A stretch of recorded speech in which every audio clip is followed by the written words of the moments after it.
Une question qui mérite d'être élucidée. À quel moment, quand recevons-nous le baptême de l'Esprit? Pour beaucoup, ce baptême de l'Esprit correspond à la nouvelle naissance, ou plus précisément, selon l'étymologie grecque, la naissance d'en haut. La question véritable, c'est: sommes-nous une nouvelle créature divine lorsque nous nous repentons, ou bien faut-il attendre de recevoir le baptême d'Esprit pour cela?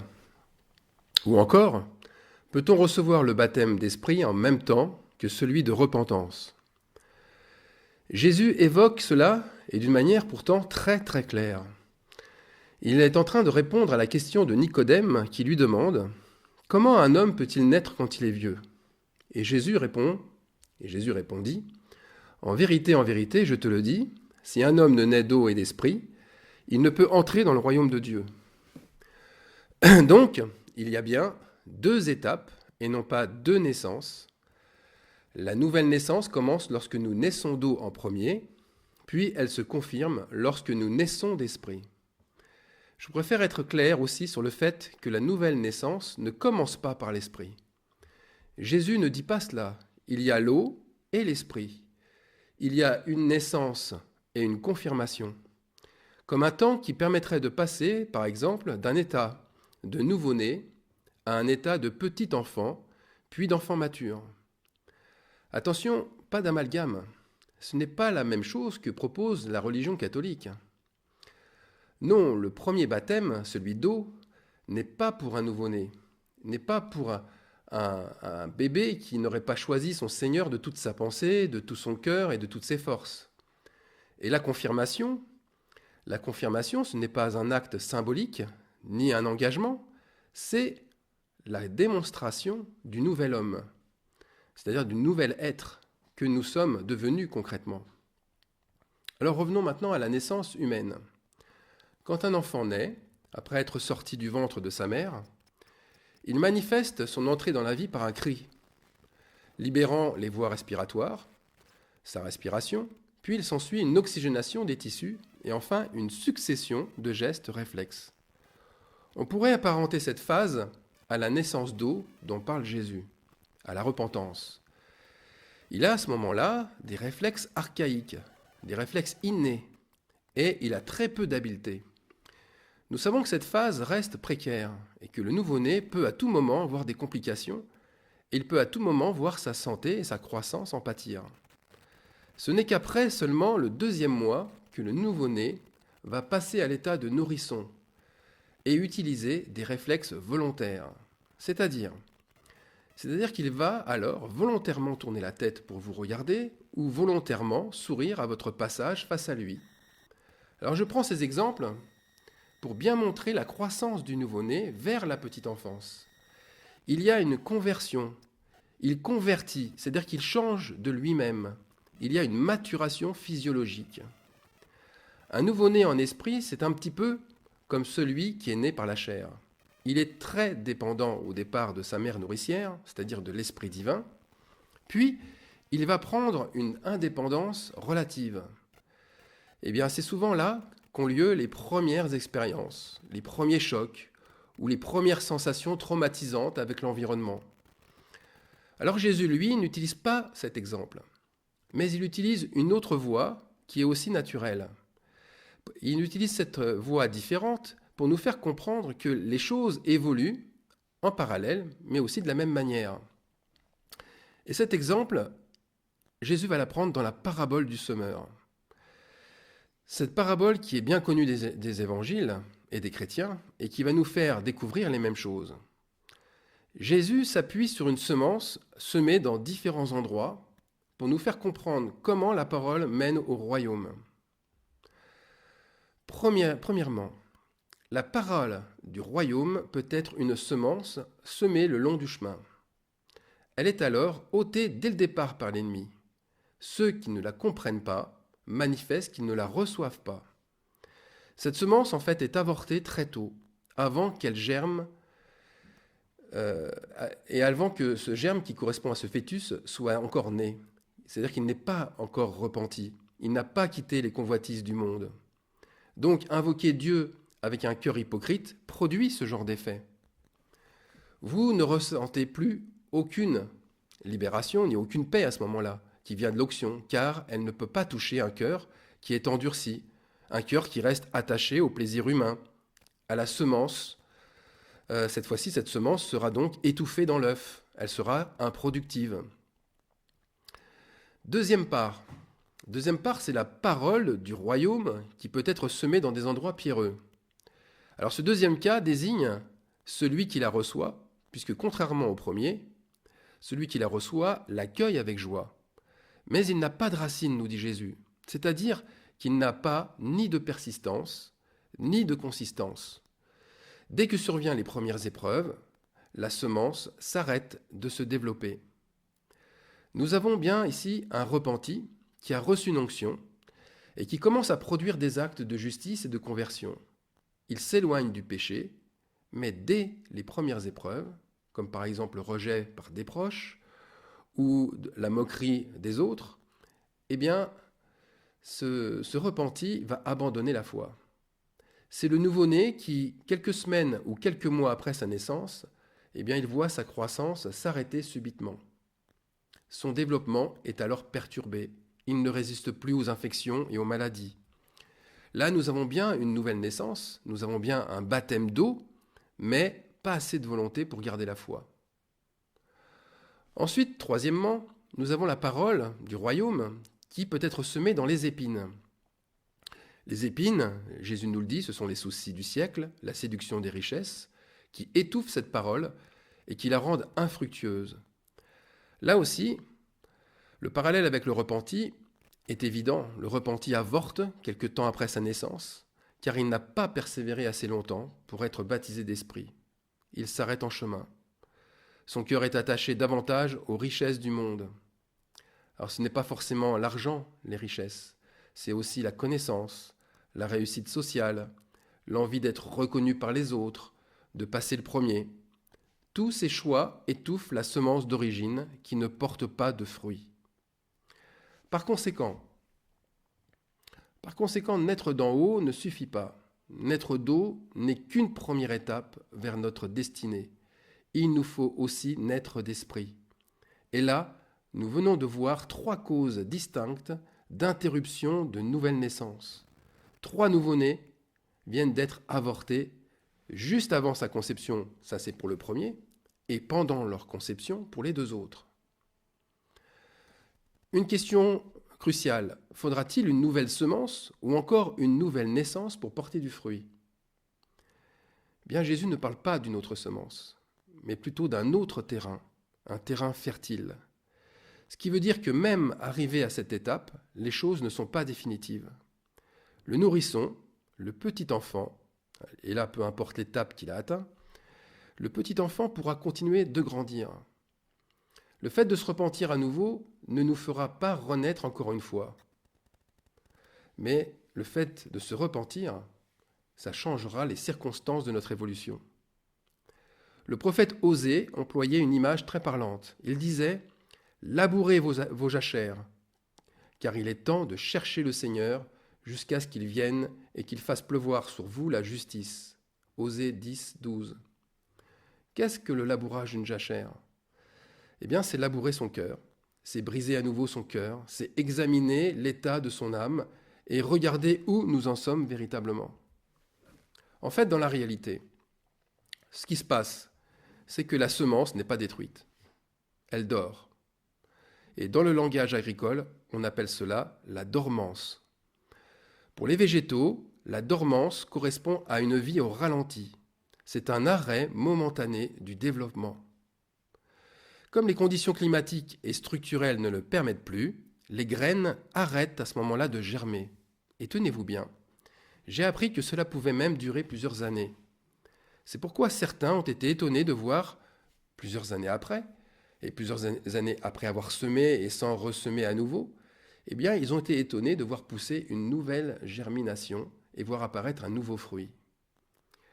Alors Jésus de Nazareth nous montre, pour finir, ce qu'est la bonne semence, celle qui grandit normalement jusqu'à son terme, c'est-à-dire ce que produit un baptême d'esprit en réalité. Et un baptême d'esprit produit une naissance arrivée à terme, qui équivaut à atteindre l'état d'enfant mature, ou, je devrais dire, de fils. Ça, c'est si on reprend les termes justes employés par Jésus et ses apôtres. Donc celui qui a reçu la semence dans la bonne terre, c'est celui qui entend la parole et la comprend. Il porte du fruit, et un grain en donne 100, et un autre 60, et un autre 30.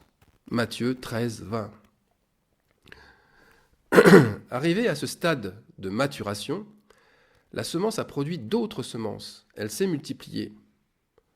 Par quel procédé ? Eh bien, en produisant un fruit qui, en pourrissant, est tombé à terre et a donné d'autres graines.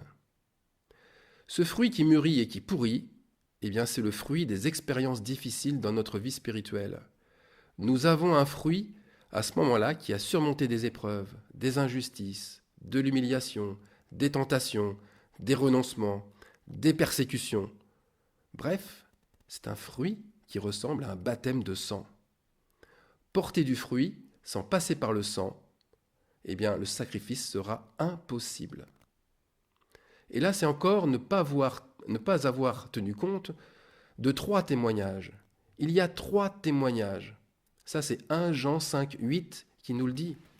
Il y en a aussi 3 qui rendent témoignage sur la terre, savoir l'esprit, l'eau et le sang. Et ces 3-là se rapportent à 1.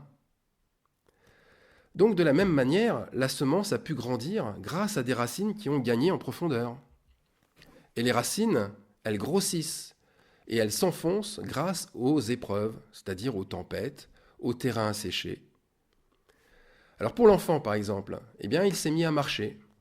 Le croyant est devenu fidèle dans sa marche avec le Seigneur. L'enfant s'est mis à parler, c'est-à-dire que le croyant a prié avec ferveur et vérité. L'enfant se tourne vers les autres. Eh bien, il a manifesté des actes d'encouragement, de bienveillance pour les autres. Et pour finir, il a produit d'autres semences. On voit bien que pour devenir un être mature, il faut passer d'une conception égocentrée, c'est-à-dire centrée sur soi, vers une vision exocentrée, c'est-à-dire une vision centrée sur les autres. Pour le jeune repenti, il franchira les mêmes étapes. Il ne parlera plus autant de son changement aux autres, mais c'est son changement profond qui sera, lui, le déclencheur du changement des autres. C'est-à-dire que sa foi aura suffisamment grandi en lui pour toucher le cœur d'autres personnes. Sa lumière se sera élevée au-dessus du boisseau et elle aura éclairé d'autres maisons.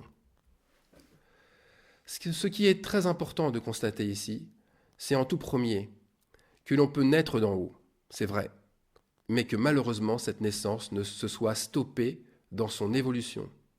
Elle n'a pu aller jusqu'à son terme. Elle n'a pu aller jusqu'à son projet de croissance. Nous devons reconnaître que l'immaturité de notre génération actuelle, elle aussi, elle devrait nous mettre un petit peu la puce à l'oreille, surtout concernant cet avortement spirituel. Aujourd'hui, on a des psychiatres qui ont trouvé une image très parlante pour justement parler de cet avortement spirituel. Ils disent, eux, le syndrome de Peter Pan. Le syndrome de Peter Pan, c'est un caractère qui est très prononcé aujourd'hui chez les adultes.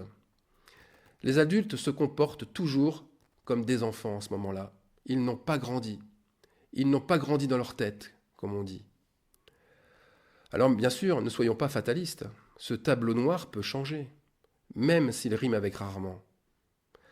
Car il existe, c'est vrai, un processus de maturation. Un processus qui fait qu'après avoir bravé les épreuves, les tentations, eh bien on parvient à l'état d'homme fait. Ça, c'est ce qu'annonçait Paul. Des hommes faits, ce sont des croyants qui peuvent manger une nourriture solide.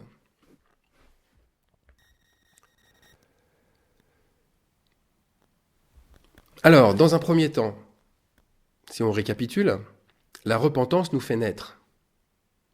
Dans un deuxième temps, les sacrifices, les épreuves, les renoncements nous font croître. Et enfin, dernier temps, notre attitude, nos fruits, confirment notre baptême d'esprit, qui montre alors que nous sommes devenus un disciple accompli. La naissance, la croissance, l'accomplissement. Car tout disciple accompli sera comme son maître.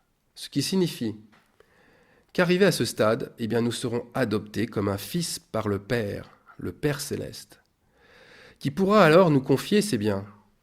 Cela ressemble bien sûr à une histoire que nous connaissons dans la Bible, l'histoire du fils prodigue qui a reçu la semence dans le mauvais terrain au départ, mais qui un jour revient vers son père parce que son terrain, c'est-à-dire son cœur, a changé. Nous avons encore là une démonstration de plus que les tonnerres indiquent la croissance du croyant. Regardez, premier tonnerre, le croyant voit ses fautes. Il se repent, deuxième tonnerre. Il grandit par le pardon, par le sacrifice, par le renoncement, troisième et quatrième tonnerre. Et il devient pur comme son père, cinquième tonnerre.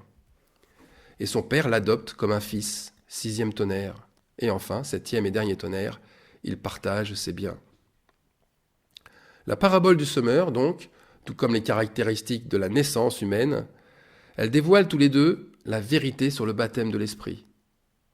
Mais une question. Mais alors pourquoi autant de chrétiens ne la voient pas et ne comprennent pas cette parabole ? Eh bien la réponse, malheureusement, là aussi, rejoint mes 3 précédents messages. Leur hypocrisie, leur séduction pour le mensonge, eh bien tout ça fait qu'ils se croient des rois. Ils ne font confiance qu'à eux-mêmes et à aucun juge sur leur vie. Ils se jugent, mais ils se jugent faussement vivants. Les conséquences, eh bien, ils se croient toujours remplis de vie, alors que leur croissance s'est arrêtée. Ils vivent, c'est vrai, mais ils vivent au ralenti. Ils sont comme mis en état d'hibernation, en attendant peut-être que de nouvelles conditions d'existence transforment leur état, qui est presque un état de mort-vivant. L'onction qu'ils ont reçue au départ, qui leur donnait la vie, s'est arrêtée à leur tête ou à leur barbe. Ça, c'est un petit peu le début du psaume 133. Mais cette onction qui descendait sur la tête d'Aaron dans le psaume 133, eh bien cette onction ne descend plus jusqu'au bord du vêtement du sacrificateur. À cause de quoi ? À cause, en fait, de leur manque de persévérance. Et aussi à cause de cet arrêt de croissance. Et à cause de cet arrêt de croissance, justement, ils n'habitent plus dans la maison de leurs frères et sœurs. Ils n'habitent plus dans la maison d'Élohim. Cet état, malheureusement, c'est celui de la grande majorité. Il ne faut pas se leurrer. Quand Jésus revient, il réveille les vierges sages comme les vierges folles. Et la différence, elle va se faire sur un seul niveau. Elle va se faire sur la fertilité du terrain. Cette fertilité, bien sûr, c'est l'huile d'onction. Mais c'est aussi un autre produit. Et cet autre produit s'appelle la persévérance. La persévérance, c'est le lien indispensable qui conduit au baptême de l'Esprit. Les disciples, rappelez-vous, ils ont attendu jusqu'à la Pentecôte pour le recevoir dans la chambre haute. Et Dieu nous fait asseoir sur son trône par notre persévérance. Au 7 âges de l'Église, c'est-à-dire aux 7 églises du livre de l'Apocalypse, l'ange de Dieu annonce la persévérance comme une victoire. Pour Éphèse, premier point, à celui qui vaincra, je donnerai à manger de l'arbre de vie qui est dans le paradis de Dieu. Pour l'église de Smyrne, sois fidèle jusqu'à la mort et je te donnerai la couronne de vie. Pour l'église de Pergame, à celui qui vaincra, je donnerai de la manne cachée, un caillou blanc, et sur ce caillou est écrit un nom nouveau que personne ne connaît. Nous verrons par la suite des choses stupéfiantes par rapport à ça. 4e point, pour l'église de Thyatire, à celui qui vaincra et qui gardera jusqu'à la fin mes œuvres, je donnerai autorité sur les nations, et je lui donnerai l'étoile du matin. Pour l'église de Sardes, celui qui vaincra sera revêtu ainsi de vêtements blancs. Pour Philadelphie, parce que tu as gardé la parole de la persévérance en moi, je te garderai aussi à l'heure de la tentation qui va venir sur le monde entier pour éprouver les habitants de la terre. Celui qui vaincra, je ferai de lui une colonne dans le temple de mon Dieu, et il n'en sortira plus. Et enfin, pour l'église de Laodicée, celui qui vaincra, je le ferai asseoir avec moi sur mon trône. Notre foi provient, c'est vrai, d'en haut. Elle provient de Dieu.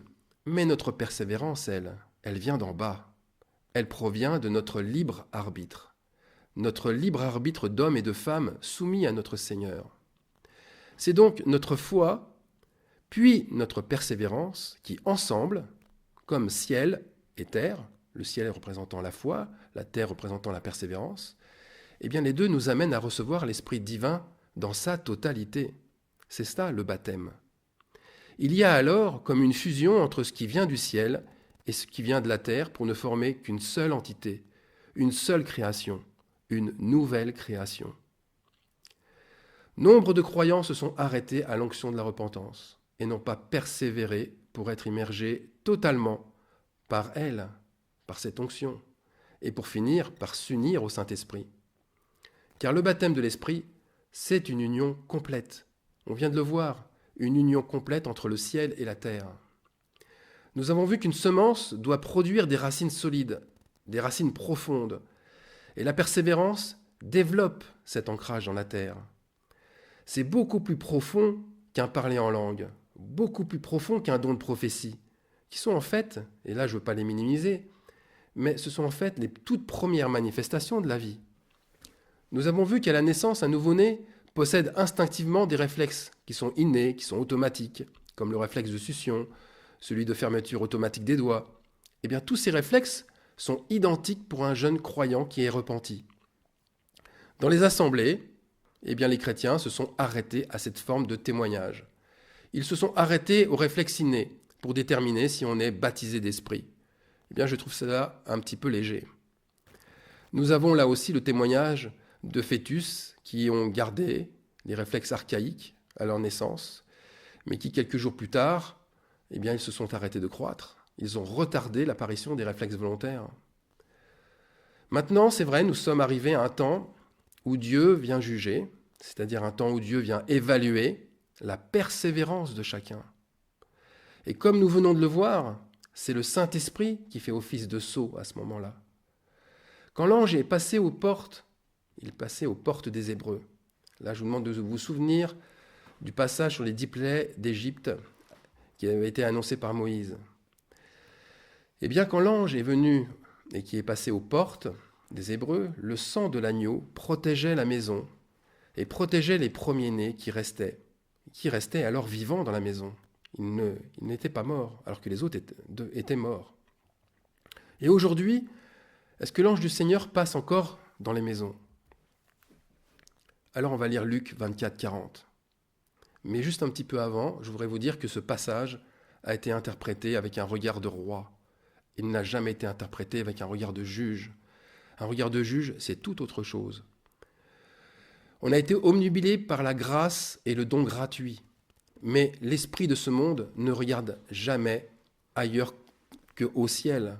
Il refuse de regarder à la terre, c'est-à-dire il refuse de regarder la souffrance qu'il doit avoir dans cette condition humaine. C'est pour ça qu'on va lire Luc 24, 40, et après on verra ce qu'il en est. Lisons d'abord. Il en sera de même à l'avènement du Fils de l'homme. Alors de 2 hommes qui seront dans un champ, l'un sera pris et l'autre laissé. De 2 femmes qui moudront à la meule, l'une sera prise et l'autre laissée. Ce passage, s'agit-il de l'enlèvement ? Est-ce que Luc 24, 40 nous montre une transfiguration ? Eh bien, pas du tout. Pas du tout. Ce passage ne montre sûrement pas une première résurrection, mais bien un terrible fléau qui va s'abattre. Ceux qui sont protégés, ceux qui sont bénis, ce sont ceux qui restent, pas ceux qui sont pris, pas ceux qui partent. Car ici, c'est la mort qui vient les prendre. C'est le même ange de la mort que celui qui passait devant la maison des Hébreux en Égypte. C'est leur jugement qui tombe sur eux. N'est-ce pas cela qu'on lit juste avant, les versets 38 et 39 ?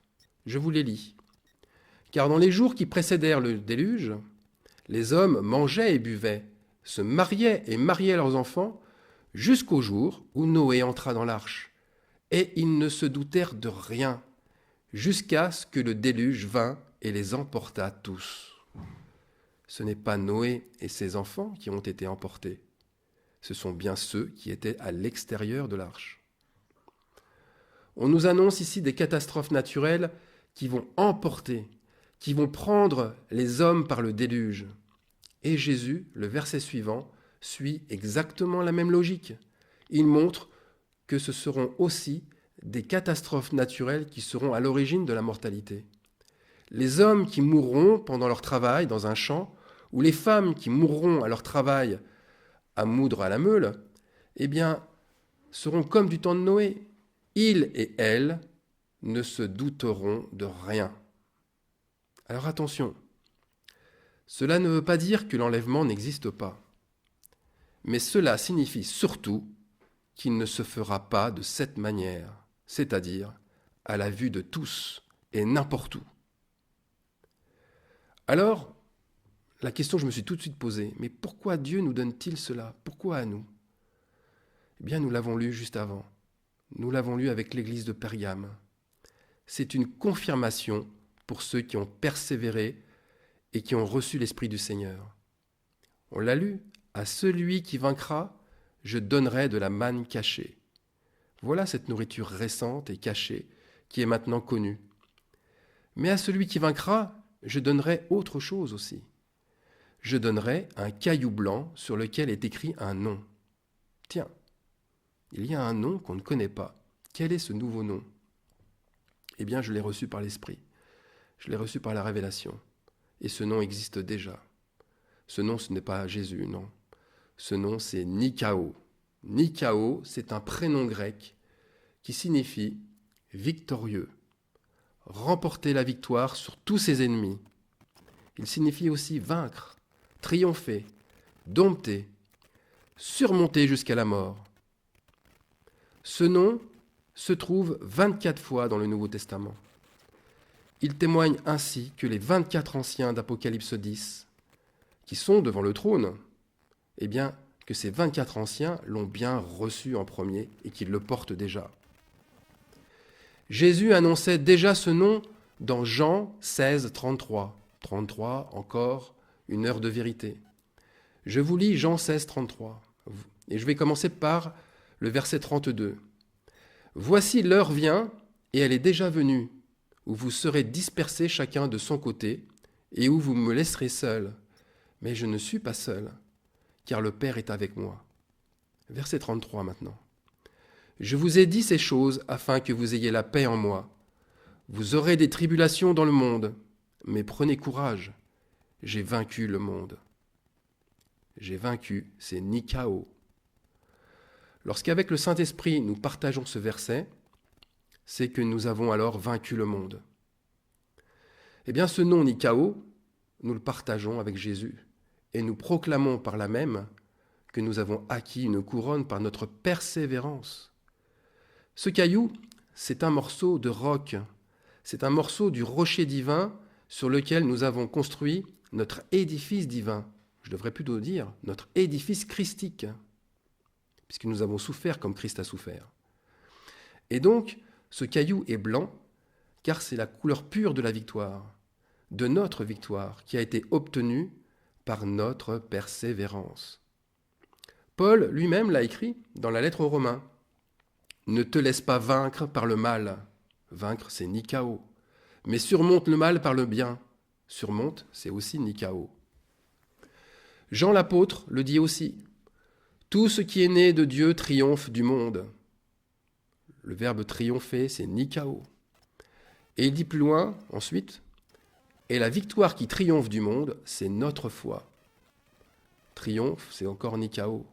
Et là, on a encore la foi avec la persévérance qui vont ensemble manifester cette victoire, ce Nikao. Enfin, celui qui vaincra, je donnerai un caillou blanc. Et celui qui vaincra, le verbe vaincre, c'est Nikao. Un caillou blanc où est écrit un nouveau nom que personne ne connaît, si ce n'est celui qui le reçoit. Donc, pour recevoir ce nom, il faut avoir vaincu.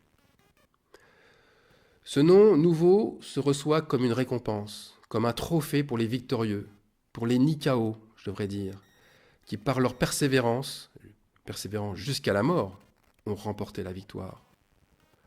Alors comment saurons-nous que nous avons ce nom? Je le répète, par la manne cachée, mais aussi par le fait de rester vivant dans la fournaise.